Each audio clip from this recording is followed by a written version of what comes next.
Bonjour à toutes et à tous et bon après-midi.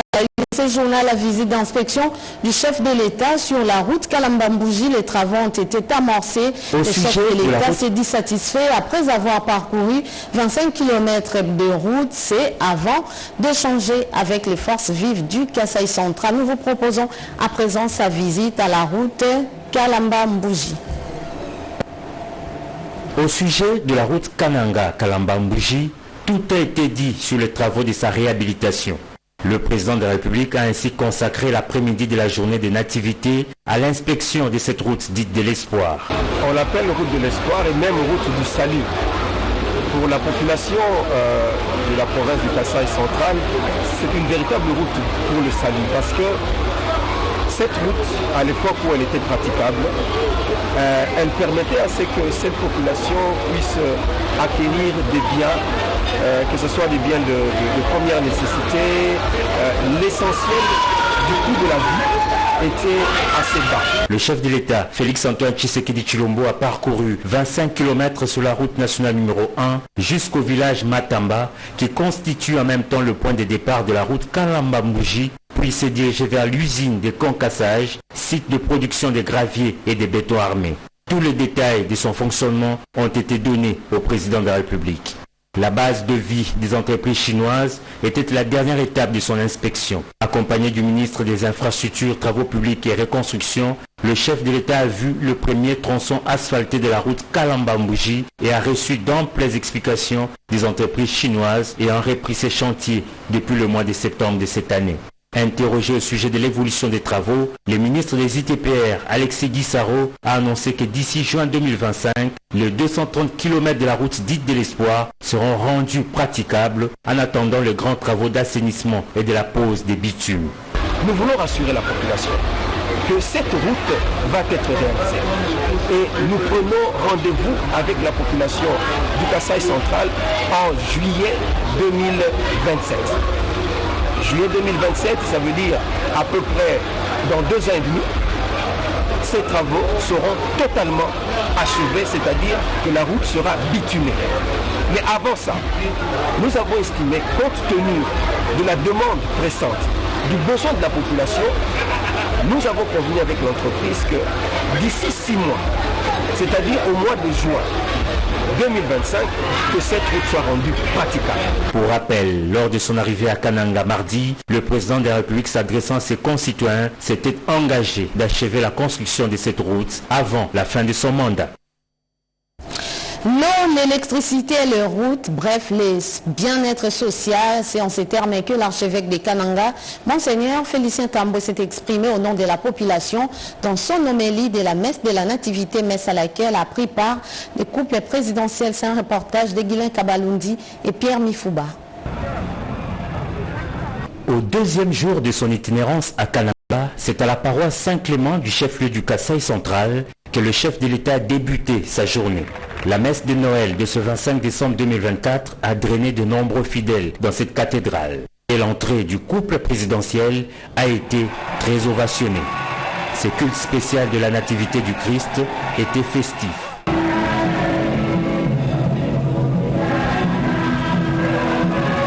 Le prédicateur, Monseigneur Félicien Tamboué, a dans son homélie invité les chrétiens à bâtir leur vie à l'exemple du Christ. Il y a à chaque Noël un appel à se connecter à Jésus et à se déconnecter du péché et des antivaleurs, a-t-il fait remarquer. L'archevêque métropolitain de Kananga a ensuite présenté ses vœux au chef de l'État Félix-Antoine Tshisekedi Tshilombo et à la première dame Denise Nyakero Tshisekedi pour les nombreux projets réalisés ou en cours de réalisation. Selon lui, les routes, l'électricité et les ravins constituent les principales préoccupations de la population centre-kassaïenne. Nous vous félicitons de prendre le temps de visiter la route de Kalamba-Mbouji qui nous ouvrira sur l'Angola. Mais nous émettons quelques réserves sur ce projet. D'abord, nous devons admettre qu'il faut construire cette route pour nous désenclaver. Mais le risque est que, si rien d'autre n'est fait, nous ne serons, nous, qu'un marché pour l'Angola qui viendra déverser chez nous son ciment, ses bières et ses autres produits transformés. Qu'en plus des routes, le peuple a énormément besoin d'énergie électrique pour transformer et conserver ce qu'il produit à l'état naturel. La messe de la Nativité ainsi dite, le chef de l'État a dans une forte ambiance quitté la cathédrale Saint-Clément pour poursuivre sa visite d'itinérance dans la ville. La fête de Noël a été également célébrée dans la province du Nord Kivu. Revivons cela en images et commentaires.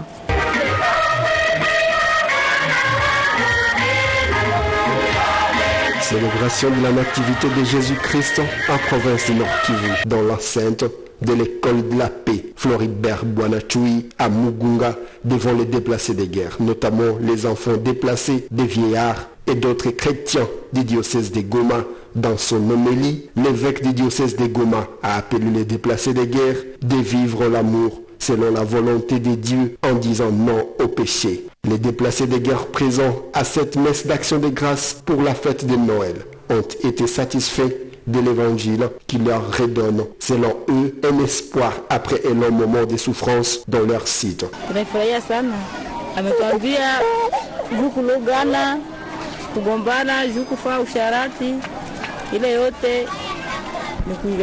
Signalons la présence des membres de la Fondation Anne Mbugougé ainsi que plusieurs autorités politico-administratives à cette messe pour la célébration de la fête de Noël. Partage d'un repas de Noël avec les orphelins et enfants démunis de la province du Nord Kivu par le membre de la Fondation Anne Mbugougé.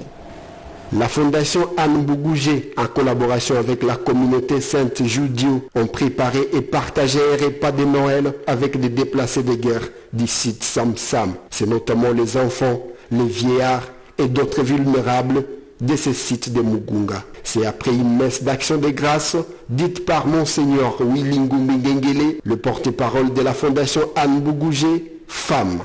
Maître Loubanja Dieudonné précise que l'honorable sénatrice Anne Mbugougé, autorité morale de cette structure, veut que d'autres personnes de bonne volonté emboîtent ses pas. Une façon de soutenir ces déplacés de guerre en détresse.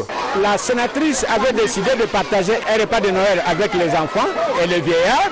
Nous avons trouvé la communauté Saint-Egidio qui était en train de courir les mêmes objectifs que nous.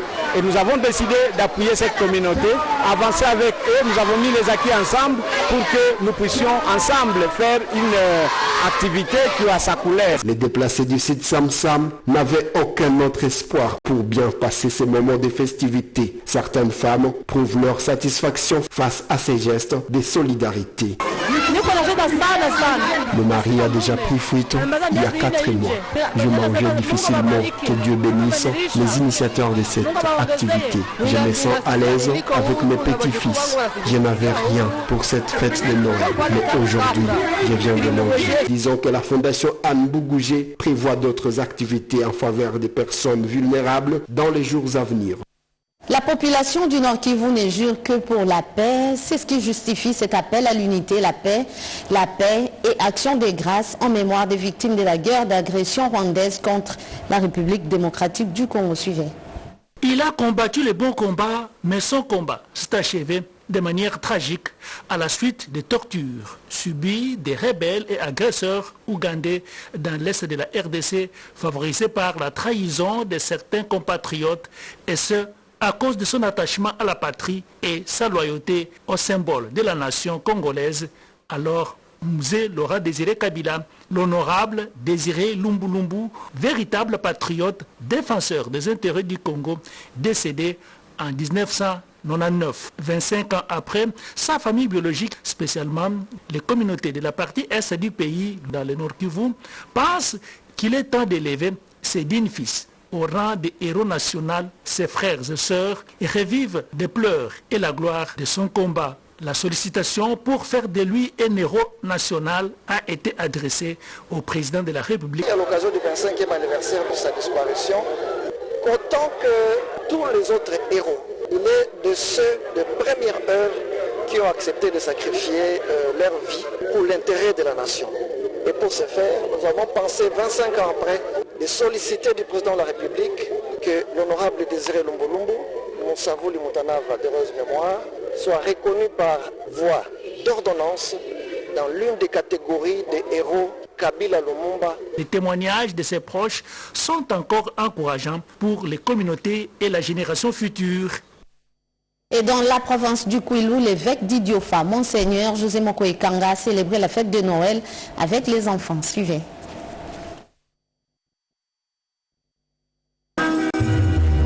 Ils étaient nombreux cette nuit du 24 décembre 2024 pour chanter Gloria, Emmanuel, le Christ nous est né. Les fidèles de la cité d'Idiofa autour de leur berger, Monseigneur José Mokoe Kanga. Le Christ est né, c'est toute une autre vie qui débute. Monseigneur José Mokoe Kanga qui explique l'essence de la dite messe de nuit. Cette fête a donné un nouveau tournant à l'histoire de l'humanité. Au point qu'aujourd'hui, au moins dans la culture occidentale qui s'est répandue, on ne peut rien engager sans se référer à cette naissance. Parce que l'an 1 commence justement à la naissance du Fils de Dieu, de Jésus-Christ. Et quand nous signons aujourd'hui 2024, comme nous signerons demain 2025, qui est du reste l'année jubilaire de cette naissance, nous le faisons donc en rapport avec cet événement de Noël. C'est Isaïe qui nous trace le chemin de la compréhension de cette fête. Ce livre du prophète, au chapitre 9e, du 1er au 6e verset, le prophète dit « Le peuple qui marchait dans les ténèbres a vu se lever une grande lumière ». Tout est là-dedans. La messe a connu la participation de 8 prêtres, des religieuses animées par la chorale des archanges. Avec ce réveillon qui a été organisé dans la paroisse Sainte-Famille située dans la commune d'Endjili. Suivez cela en images et commentaires.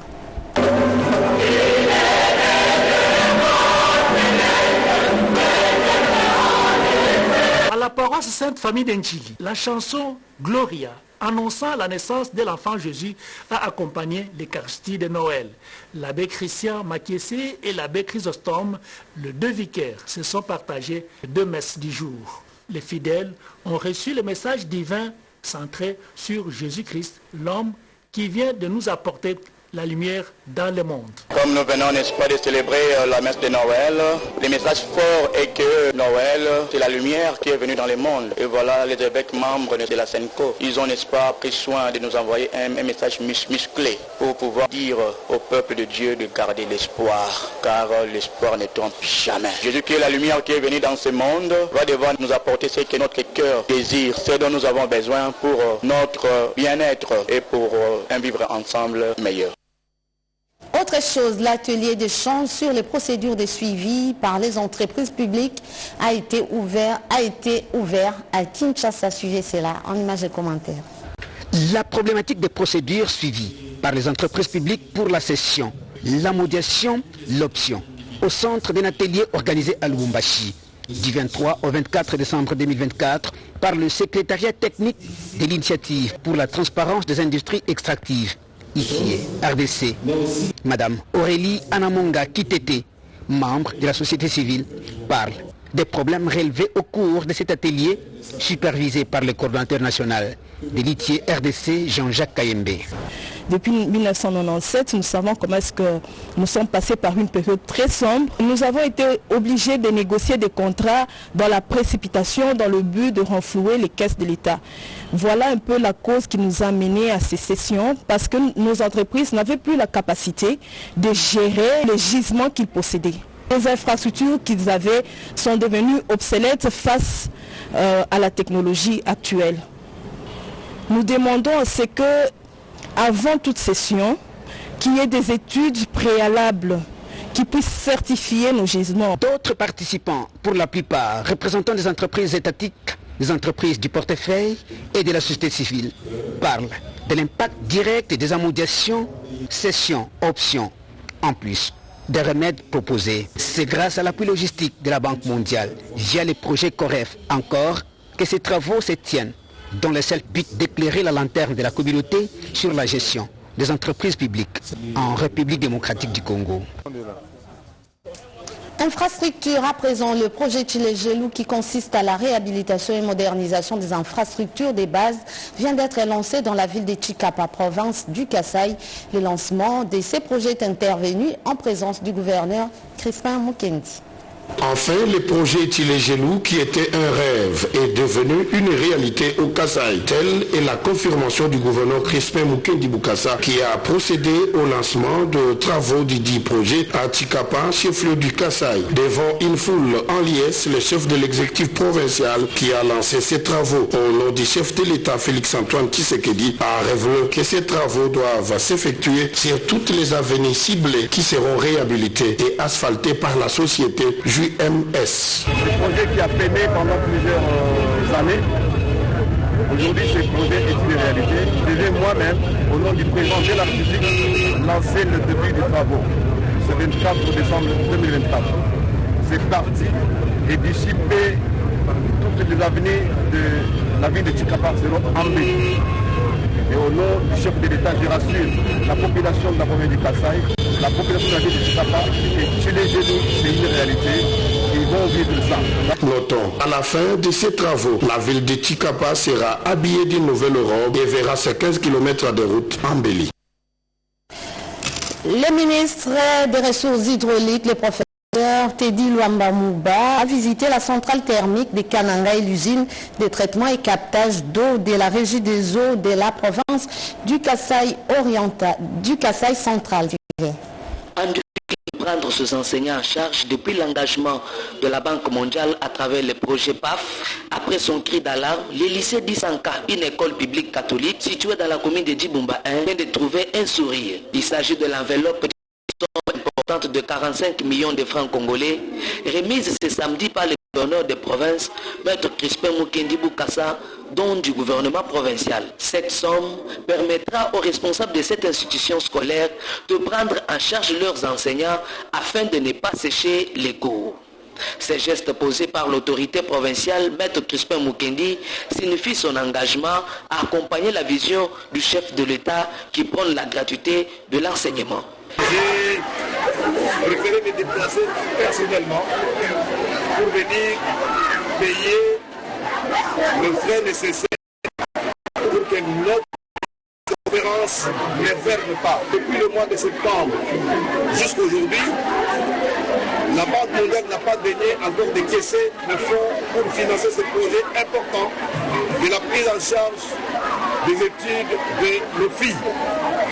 Voilà pourquoi le gouvernement provincial que je dirige a pris l'option de pouvoir pallier à cette difficulté.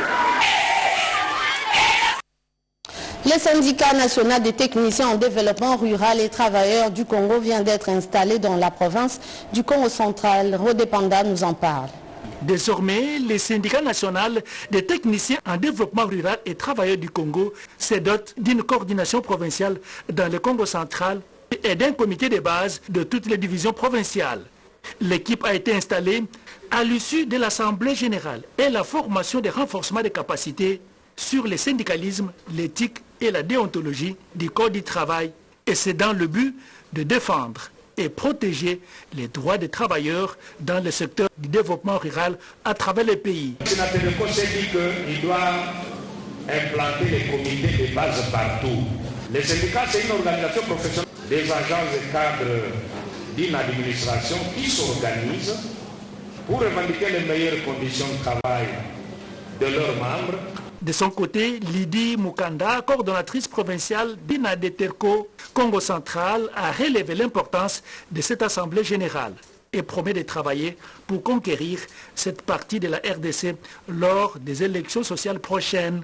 Les affiliés d'INADETERCO ont bénéficié de toutes ces formations. Bien avant la tenue de cette assemblée générale, le bureau national de SINADETERCO, à travers son président Bienvenu Moulenda, est allé présenter ses civilités au gouverneur des provinces du Congo central, Gracie Bilolo, représenté par son directeur de cabinet adjoint.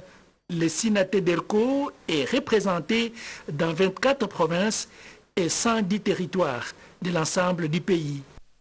Revenons sur la visite d'inspection du ministre des Ressources hydrauliques et électricité, le professeur Teddy Luamba Mouba, à la centrale thermique et à l'usine de traitement et captage d'eau de la régie des eaux Kananga, province du Kasaï central. Alain Bikaï.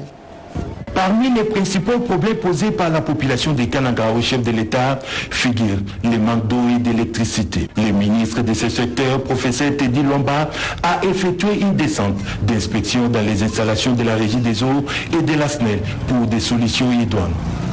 Première étape, Lubashi, où une tête d'érosion menace la conduite principale d'eau du centre de captage vers l'usine de traitement d'eau. Sur place, le ministre est entré en contact avec les responsables de l'OVD pour maîtriser la progression de l'érosion dans l'immédiat, pour ne pas interrompre la fourniture d'eau dans la ville. Accompagné du DG de la Régie des eaux, le ministre des Ressources hydrauliques et électricité s'est rendu à l'usine de traitement d'eau VD 40 ans.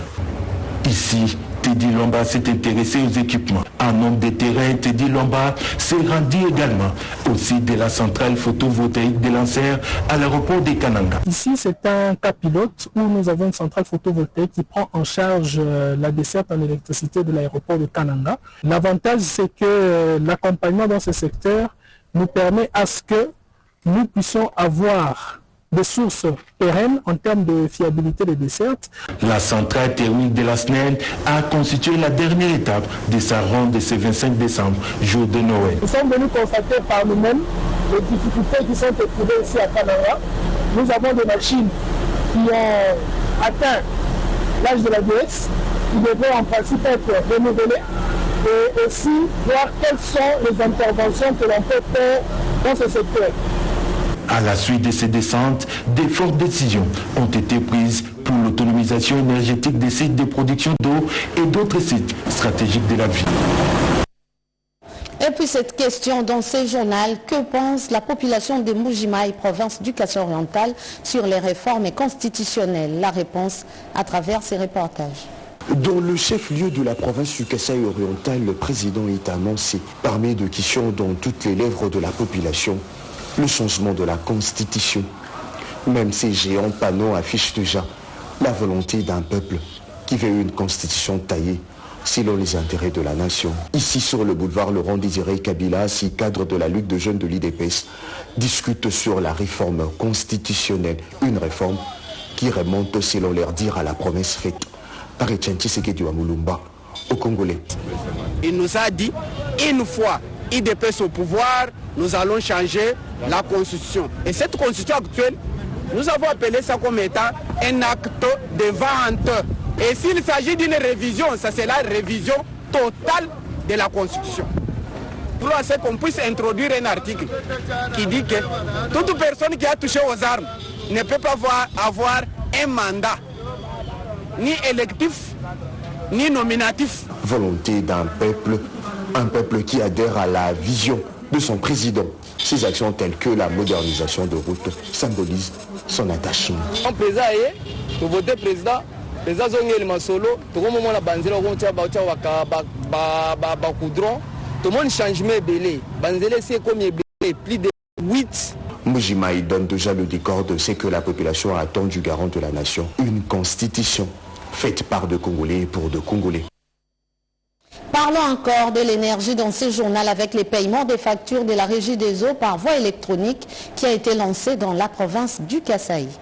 La modernisation de la Régie des eaux est effective au Kasaï oriental par la transformation digitale qui se matérialise par plusieurs faits, dont le lancement de l'utilisation terminale de paiement des factures d'une façon électronique. C'est le directeur provincial de la Régie des eaux Kasaï oriental, Mboudi Lelo, qui l'a dit. Donc avec ce système, fini la recherche de preuves de paiement. C'est-à-dire que vous avez payé, on a écrit, et puis la facture apparaît, vous allez à l'agence, non, peut-être qu'on a commis juste une erreur de chiffres, avec les nombreux chiffres que nous avons, mais avec ce système ici, c'est directement apuré. Et l'abonné rentre avec les coupons, il a la preuve de l'opération, n'importe quel jour où il vient, on met le numéro de l'opération, on se retrouve. Donc nous gagnons le temps, nous gagnons dans les opérations parce que l'objectif est d'optimaliser nos opérations, de rendre plus facile nos opérations et d'entrer en plein dans les numériques. La délégation venue de la Direction générale de la digitalisation Régie des eaux pour mettre en œuvre cette nouvelle technologie a expliqué son importance. Et avec ces TPE, en moins d'une minute, on appure complètement la facture de la cliente et il n'y a pas de factures qui reviennent suite à des mauvaises manipulations des saisies et d'écriture. Les clients de la Régie des eaux contactés félicitent les autorités de la Régie des eaux pour cette nouvelle technologie.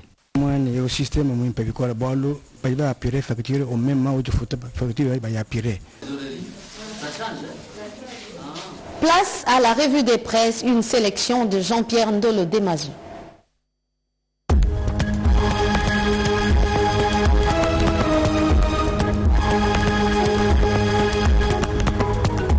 Bonjour mesdames, messieurs et bienvenue à cette revue de presse. Kiningi libéré, FARDC et Ouazalendo inflige un prison revers au M23, annonce info27.cd. Les forces armées de la RDC, appuyées par les combattants Ouazalendo, ont repris le contrôle de la cité de Kinigi dans le territoire de Massissi. Cette victoire obtenue après de violents affrontements marque une avancée cruciale dans la lutte contre le M23. Un groupe rebelle accusé de semer le chaos dans l'est du pays. Sur un autre front, dans le territoire de Niragongo, les hostilités se sont intensifiées. Ce 24 décembre, le M23 a attaqué les positions des FARDC à Kayambuku. La riposte menée avec les drones de combat et de l'artillerie lourde a permis de repousser les rebelles. Les FARDC, déterminés à rétablir l'autorité de l'État, multiplient des offensives pour réduire l'influence du M23. Nord Kivu, l'armée accuse le M23 d'utiliser des civils comme des chairs à canon lors des combats à Lubero, rapporte 7sur7.cd. Dans un communiqué signé par le lieutenant-colonel Mak Azukai, porte-parole Soukola 1 Grand Nord, l'armée affirme que les jeunes Congolais habillés en treillis militaires rwandais seraient ainsi envoyés en première ligne des affrontements. Les rebelles se serviraient de ces civils comme chairs à canon, les exposant à des dangers mortels. Parallèlement, les FARDC dénoncent l'occupation par le M23 des lieux civils tels que les églises, les écoles et les hôpitaux. Tragédie de Noël à Goma, un incendie ravage le quartier d'Ocho, plus de 10 maisons détruites, titre le potentiel.cd. Ce mercredi 25 décembre, un incendie dévastateur s'est déclaré en 11h dans le quartier d'Ocho de la commune de Kirisimbi, à l'est de la RDC, entraînant la destruction de plus de 10 maisons. Selon les informations recueillies par l'agence congolaise de presse, l'incendie aurait été provoqué par une femme qui était en train de préparer des frites. Alors qu'elle s'éloignait temporairement, un feu s'est déclaré et s'est rapidement propagé à sa maison. Les flammes ont atteint le toit avant d'embraser les habitations voisines. Butembo, 88 morts suite aux accidents de circulation en une année. L'ivresse au volant en est la cause principale selon actualité.cd. Le décompte est de la Commission nationale de la prévention routière, antenne locale, qui a rendu public ces données chiffrées le mardi 24 décembre 2024. D'après Mouindo Maliro, chef d'antenne de la CNPR, ces accidents de circulation se sont produits entre janvier et décembre 2024. Outre les décès, des centaines de blessés ont été recensés et admis dans des structures sanitaires pour une prise en charge médicale, en plus des nombreux engins roulants endommagés. C'est la fin de ce journal, Madame, Messieurs. Merci à vous de l'avoir suivi. Bonne suite de programmes sur nos antennes. Au revoir.